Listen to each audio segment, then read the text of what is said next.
إلا وأنتم مسلمون.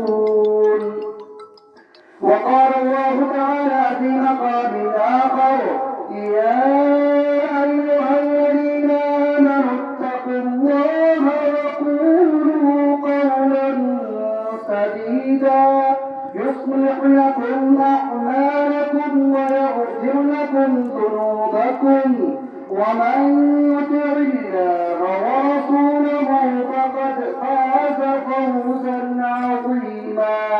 وقال النبي